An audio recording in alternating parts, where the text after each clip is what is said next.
yang biasanya dikategorikan dengan overthinking adalah ketika Selamat datang di Waktu Indonesia bagian overthinking gitu kan Iya, Kak. betul. Halo teman teduh, selamat datang di podcast Berteduh.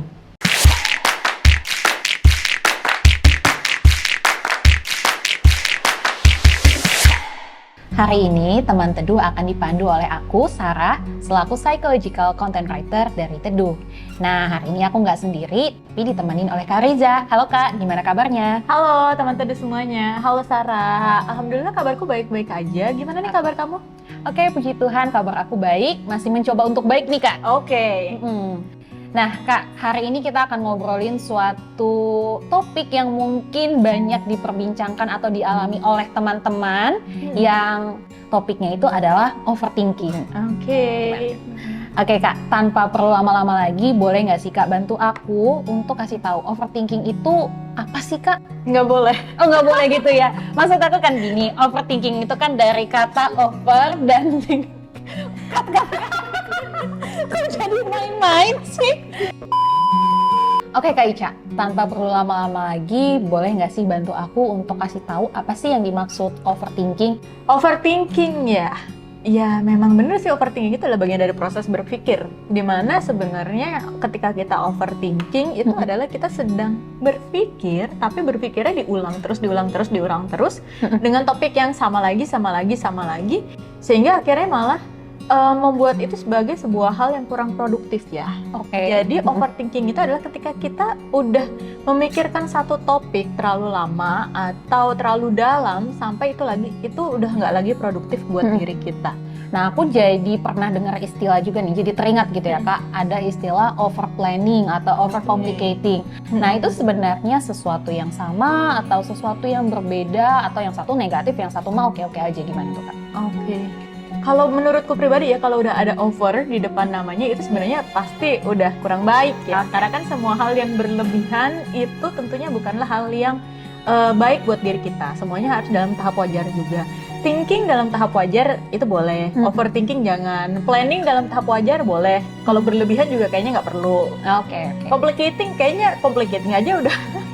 Oke, ada. Perlu ya, apalagi ada over complicating. Jadi menurutku sebenarnya ini mungkin adalah label yang berbeda untuk produk yang sama aja.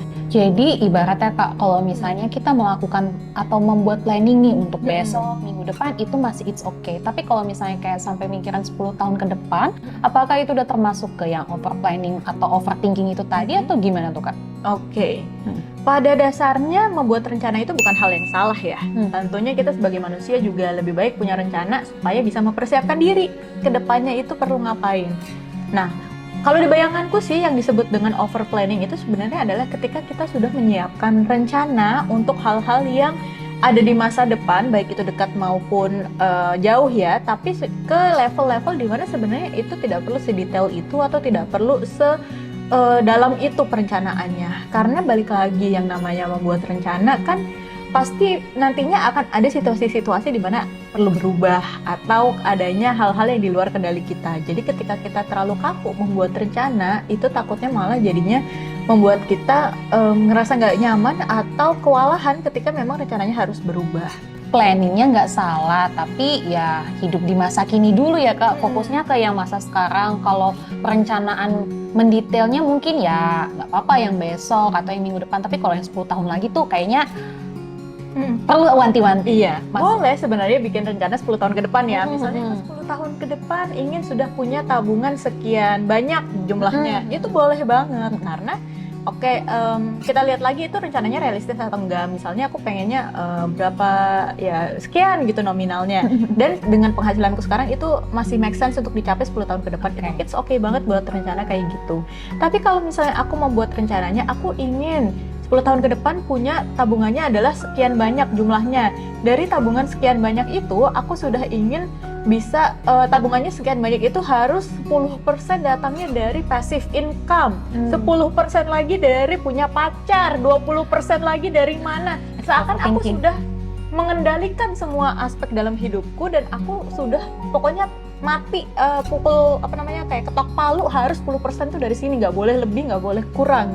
Ketika kita membuat rencana yang terlalu detail sampai ke hal-hal yang sangat kecil, atau jadinya kita memukul rata semua kondisi itu harus tercapai semua rencananya, nah itulah yang menurutku adalah over planning.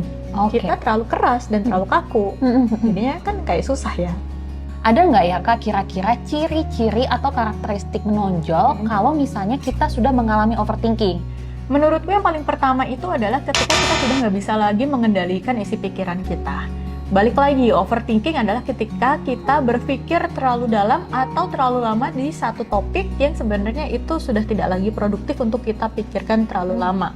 Jadi ketika kita bahkan sudah mau menghentikan pikiran itu tapi susah banget rasanya, udah nggak pengen mikirin kejadian di masa lalu yang memalukan, tapi kok rasanya aku ngapa-ngapain aja tuh tetap kepikiran pikiran yang itu, berarti kita udah masuk ke dalam kondisi overthinking nih. Kita udah nggak bisa mengendalikan pikirannya. Yang kedua, jenis dari pikirannya pun juga sebenarnya adalah bisa jadi tanda ini kita lagi overthinking atau kita sedang berpikir secara produktif. Yang biasanya dikategorikan dengan overthinking adalah ketika, balik lagi, yang kita pikirkan adalah hal-hal di masa lalu yang sudah terjadi dan sudah tidak bisa kita kendalikan atau sudah tidak bisa kita ubah, dan kita mikirnya itu bukan dalam kondisi sedang ingin introspeksi diri apa yang bisa kita kembangkan ke depannya. Kita berpikir dalam kondisi sedang terlarut lagi sama emosinya. Duh, kenapa sih waktu itu gue jalannya kurang bener sampai harus jatuh, jadinya diketawain sama temen-temen yang lain. Jadinya aduh, kenapa waktu itu gue nggak jalan agak minggir ya, atau aduh, kenapa gue nggak nunggu yang lain jalan duluan ya biar nggak dilihat orang. Jadinya memikirkan aspek-aspek dari situasi tersebut yang sebenarnya udah nggak bisa diubah lagi. Kita udah nggak bisa jalan lebih pinggir atau jalan di belakang orang lain. Dan ya emosinya akan tetap ada pada saat itu ya. Pada saat itu kita udah malu, udah malu, selesai kan. Tapi sebenarnya sekarang, tapi jadinya gara-gara kita mengingat lagi, harusnya kan aku bisa kayak gini. Aku kan jadinya malu, akhirnya malah muncul lagi malunya. Emosinya, ini yang ketiga juga ya, emosinya yang kita alami dari masa lalu juga akhirnya jadinya muncul lagi. Bukan jadinya malah melupakan atau membiarkan emosi itu lewat, kita malah mengungkit-ungkit lagi pikiran-pikirannya, jadinya emosinya malah stay lebih lama di diri kita. Dan selain pikiran masa lalu, cirinya juga biasanya pikiran overthinking itu adalah hal yang terlalu lama di masa depan yang akan terjadi gitu. Hal yang terlalu jauh atau kemungkinan-kemungkinan yang sebenarnya ya sampai mau ditanya berapa lama pun juga sampai sekarang belum ada jawabannya. Misalnya kayak overthinking, aduh, kok aku belum dapat jodoh ya sampai sekarang, apakah jodohku itu ada atau enggak, atau aku harus nunggu sampai di surga dulu gitu, atau belum lahir gitu. Kan kita semua tidak tahu jawabannya sekarang ya. Jadi mau ditanya berapa lama pun, kita mau berpikir seberapa dalam pun tentang topik ini, tetap nggak akan ada yang bisa ngasih jawaban, dan tetap juga nggak bisa memberikan kita ketenangan. Ini berbeda sama perencanaan ya. Jadinya, kalau perencanaan kan misalnya, aduh besok aku mau ke daerah X, berarti aku perlu naik ini, itu kan perencanaan. Ada solusinya yang bisa kita hasilkan dari berpikir itu gitu. Dan ciri berikutnya adalah biasanya muncul juga dalam fisik. Maksudnya gimana kok? Biasanya jadinya kan kalau kita udah terlalu lama overthinking, kepala pun bisa jadi pusing, badan bisa jadi tegang, nggak bisa tidur, bener, karena biasanya munculnya di malam hari ya overthinking ini. Udah rebahan, udah nggak pegang HP, tapi pikirannya malah kemana-mana. Betul. Jadinya muter aja, malah akhirnya lebih aktif otaknya, nggak bisa istirahat. Akhirnya nggak bisa tidur, pikirannya negatif, besoknya ya udahlah gitu, moodnya lebih kacau lagi gitu. Ibaratnya kalau malam gitu ya Kak, selamat datang di waktu Indonesia bagian overthinking gitu kan. Nah Kak, kalau misalnya dari penjelasan Kak Riza tadi, aku penasaran nih Kak, apakah overthinking itu memang terjadi pada orang-orang yang suka menyendiri? Maksudnya berhubungan nggak sih dengan karakter kepribadian? Misalnya kan kayak orang introvert, berarti kan dia lebih suka menyendiri tuh. Apakah overthinking itu menyerang orang-orang yang suka menyendiri, atau mungkin kepribadian yang lain itu yang suka perfect gitu kan? Apakah overthinking ini terjadi sama orang-orang yang memiliki sisi perfectionism? Pertama, belum ada riset yang bilang bahwa overthinking itu berkaitan dengan kepribadian yang kamu seperti bilang tadi, introvert atau extrovert gitu.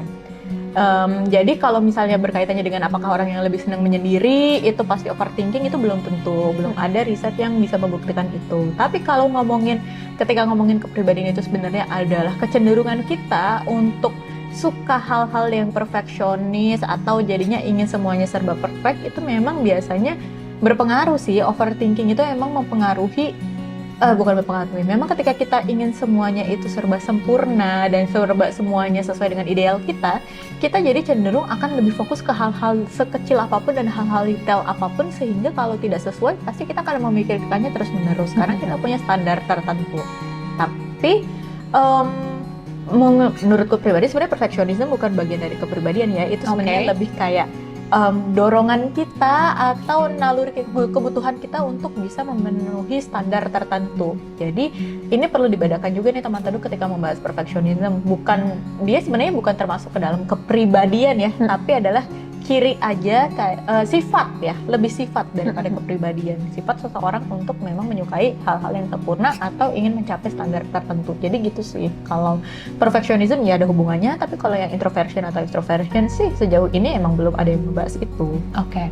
Berarti kalau perfectionism itu berhubungan, dapat dikatakan bahwa orang-orang yang memiliki sifat perfectionism itu akan lebih tinggi mengalami overthinking dibandingkan mereka yang tidak memiliki perfectionism itu, gitu nggak? Iya, lebih rentan mengalami. Ya, Okay. tapi belum tentu juga mereka bisa mengalami, belum tentu juga dia akan mengalami overthinking. Kak Riza, selaku psikolog juga nih Kak, Hmm. sebenarnya kalau kita mengalami overthinking, apakah kita harus mendapatkan bantuan dari profesional atau ya it's okay lah, itu masih bisa diatasi sendiri, gimana Kak? Oke. Overthinking itu memang gejala masalah kesehatan mental, tapi balik lagi dia bukan termasuk gangguan kesehatan mental tertentu. Ibaratnya overthinking itu kalau kita lagi ngomongin penyakit fisik, overthinking itu baru bersin-bersin. Mungkin dia gejala kita flu atau gejala kita masuk angin misalnya, tapi belum tentu kita beneran flu atau masuk angin. Bisa jadi ada debu aja yang lagi masuk, makanya kita bersin-bersin. Begitu juga overthinking, bisa jadi memang karena situasinya lagi sangat menekan buat kita, makanya kita jadi muncul overthinking. Tapi ketika situasi stresnya berlalu, ya kita bisa saja kembali lagi tidak melakukan overthinking. Jadi overthinking baru gejala. Kalau baru gejala sebenarnya sangat mungkin untuk diatasi secara mandiri. Belum tentu harus ke profesional.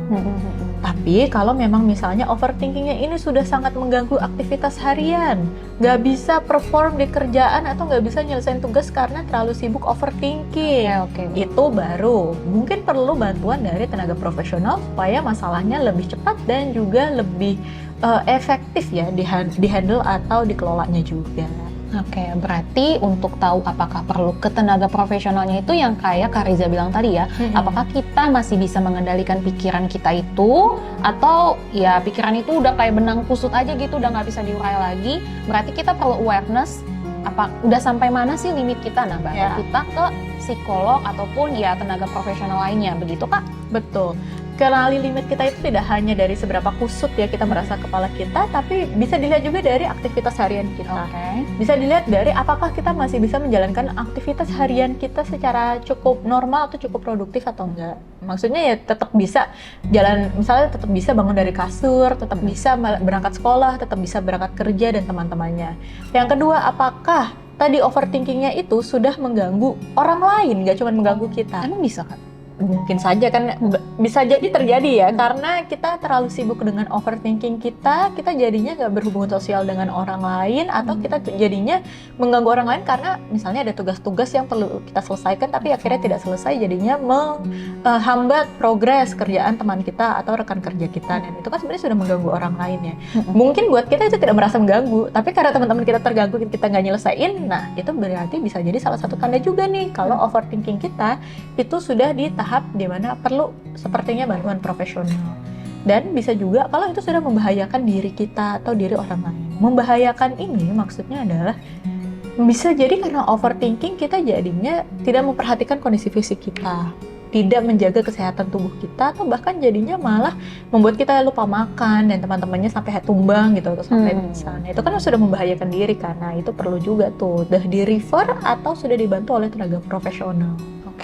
Nah, sebelum ke tenaga profesional nih Kak, kalau misalnya overthinkingnya itu ya mungkin sekali-sekali aja, atau mungkin masih dalam skala antara 1 sampai 10, mungkin masih di 5 atau 6 gitu ya Kak. Berarti kan kepikirannya itu masih bisa dihandle sendiri atau ya disembuhkan sendiri secara mandiri. Nah, itu ada nggak Kak tips-tipsnya, atau apa sih hal-hal sederhana yang bisa dilakukan? Oke. Kalau misalnya kita sedang mengalami overthinking ya, buat teman teduh semuanya juga, hal pertama yang bisa dilakukan sebenarnya adalah mencari cara untuk mengeluarkan isi pikirannya terlebih dahulu. Ibaratnya tadi kan udah ngomong, udah benang kusut ya di kepala gitu. Dan biasanya apa yang ada di kepala kita itu memang lebih riweuh, lebih kusut daripada yang sebenarnya terjadi. Itu keseringannya seperti itu. Jadi supaya kita bisa benar-benar mengamati dan melihat kondisi aslinya kepala kita atau kondisi aslinya situasi seperti apa, coba ditulisin, coba dikeluarin. Kalau misalnya suka cerita, coba diceritain. Biasanya karena kalau ditulis atau diceritain, itu kan kita harus punya struktur ya. Struktur mencoba membahasakannya dengan terstruktur, menuliskannya juga mungkin dengan kalimat yang rapi gitu, yang kalimat utuh. Secara tidak langsung kita berusaha untuk menstruktur juga dan merapikan juga yang kusut atau yang ribet di atas kepala kita. Jadinya tanpa sadar kita pun juga jadinya belajar untuk mengolah informasi-informasi dan overthinking di kepala kita itu dalam bentuk yang lebih rapi. Kalau lebih rapi, jadinya lebih mudah juga buat kita untuk melihat, oh ini ternyata sebenarnya kurang penting nih untuk kupikir sekarang. Oh sepertinya ini bukan masalah yang sebesar aku kira ya. Ternyata setelah dibaca lagi atau setelah mendengarkan kita bercerita ke orang lain, itu sangat mungkin terjadi. Jadi yang pertama dikeluarkan dulu aja dalam bentuk apapun. Nah yang kedua setelah dikeluarkan itu adalah dengan mempertanyakan lagi nih hasil bacaan atau hasil ketika kita menceritakan ke orang lain ya, apakah hal tersebut memang hal yang bisa membantu aku dalam jangka panjang kalau aku pikirkan sekarang. Jadi kita bertanya ke diri sendiri. Kalau aku bertanya ke diri sendiri, aduh malu banget kemarin gara-gara salah ngomong di depan presiden waktu lagi presentasi, waduh kayak gitu, itu malu banget mungkin ya pada saat itu. Tapi tanya lagi deh ke diri sendiri, kalau aku mikirin tentang betapa malunya aku pada saat itu membantu hidupku lebih baik ke depannya apa enggak? Nggak bisa diubah gitu ya? Nggak bisa diubah juga. Itu membantu aku ngerasa lebih nyaman atau enggak dengan dipikirin terus-menerus? Oh ternyata enggak. Tapi kalau misalnya aku mikirinnya jadinya ke depannya aku bisa introspeksi atau bisa mengubah apa ya supaya kalau presentasi nggak salah lagi, monggo silahkan kamu lakukan itu. Kan itu seenggaknya ada sesuatu yang bisa kamu hasilkan. Tapi kalau misalnya memang kamu hanya fokus dengan emosi malu pada saat itu dan kamu putar-putar lagi, tanya deh itu membantu atau enggak. Rasanya kayaknya kurang membantu ya sebenarnya. Dan kemudian kalau kita udah menemukan itu kurang membantu, coba tanya pikiran apa sebenarnya yang bisa membantu kita sih saat ini. Misalnya tadi, malu di depan presiden, oke, kayaknya pikiran yang lebih baik dan lebih bisa membantu kita adalah digeser dikit deh. Kemarin aku malu, apa yang perlu aku lakukan supaya nggak malu lagi? Apa yang bisa aku kontrol atau aku kendalikan saat ini supaya ke depannya itu bisa membuat perubahan yang lebih baik lagi? Digeser ke sana. Pertanyaan lain juga yang bisa ditanyain ke diri sendiri, oke, misalnya nih, sekarang masalahnya adalah, aduh aku nggak punya baju yang cocok untuk presentasi ke presiden besok, misalnya kayak gitu. Panik nih kita karena nggak punya baju yang cocok, udah nggak bisa beli baju lagi sekarang gitu. Oke, sekarang coba tanya ke diri sendiri, apakah pikiran kita sekarang itu masih penting 1 minggu lagi? 1 minggu lagi kalau masih penting tanya 3 minggu lagi masih penting nggak sih? 6 bulan dari sekarang ini pikiran masih penting atau enggak nggak sih? Relatifnya kayaknya 6 bulan lagi sih kita nggak akan inget ya baju yang kita pakai pas presentasi di depan presiden itu apa. Jadi sebenarnya itu pikiran, kayaknya bukan pikiran yang membantu kita dalam jangka panjang deh. Bukan pikiran yang relevan deh untuk dipikirkan sedalam itu sebenarnya. Bisa dibilang kalau yang overthinking ini ya Kak harus banyak-banyak self-talk kali ke dia, tanya, ngobrol gitu. Karena kan sebenarnya kita sering ya ngobrol sama orang lain, sama keluarga, sama teman, tapi kadang bertanya sama diri sendiri tuh justru jarang. Kamu tuh baik-baik aja nggak sih? Gimana kamu hari ini? Gitu kok kayak jarang. Makanya akhirnya overthinking sendiri, mikirin sendiri, akhirnya nggak bisa tidur sendiri. Oke, salah satu cara yang lagi banyak dilakukan orang sekarang yaitu meditasi. Nah itu bisa nggak sih untuk menenangkan si overthinking ini? Karena kan kalau meditasi dari yang aku tahu itu, dia itu membuat kita untuk lebih fokus pada kondisi saat ini, biar lebih tenang. Nah sebenarnya itu bisa nggak sih Kak? Karena kan banyak banget tuh Kak, viral banget gitu ya. Sebenarnya tuh ngefek atau nggak, bisa nggak sih diterapkan gitu Kak? Oke, malah kamu jadi mengingatkan aku belum ngomongin meditasi sama sekali. Oh iya, oke, silakan. Terima kasih. Nah, meditasi juga adalah satu hal yang bisa dicoba oleh teman teduh juga untuk membantu mengelola ketika punya pikiran-pikiran overthinking tadi ya. Karena ketika meditasi kan kita, benar kata Sarah, itu memang lagi menenangkan diri juga dan membantu kita lebih fokus juga ke saat ini dan di sini aja. Nah, meditasi itu sangat membantu ketika memang kita merasa cukup kewalahan sama isi kepala kita sendiri sampai sudah tidak terkoneksi dengan apa yang sedang terjadi di sekitar kita saat ini. Meditasi, terutama meditasi mindfulness, memang membantu kita untuk fokus lagi biasanya ke aliran nafas. Tarik nafas dalam, terus kemudian dikeluarkan, lalu fokus hanya ke aliran udara yang sedang dihirup dan dikeluarkan juga. Fokus ini maksudnya adalah benar-benar seluruh perhatian dan kepala kita itu fokus ke ngerasain sensasi ketika udara itu masuk dan keluar. Kalau kita fokus ke satu titik, seperti tadi aliran udara, itu kan sebenarnya jadinya lagi on hold atau nge-pause ya, memberikan jeda pikiran-pikiran yang lain untuk muncul. Tanpa sengaja kita juga jadinya kan mengerem pikiran-pikiran overthinking kita. Jadi overthinking ini ya memang perlu ya kita lebih berhati-hati, tapi seperti penjelasan Kak Riza tadi, mungkin itu masih kayak tanda-tanda seperti bersin tadi, jadi nggak usah kayak langsung parno, langsung takut, oh aku harus ke psikolog nih, aku harus langsung konseling nih. Tapi coba untuk diatasi sendiri dulu dengan berbagai tips yang tadi Kak Riza bilang.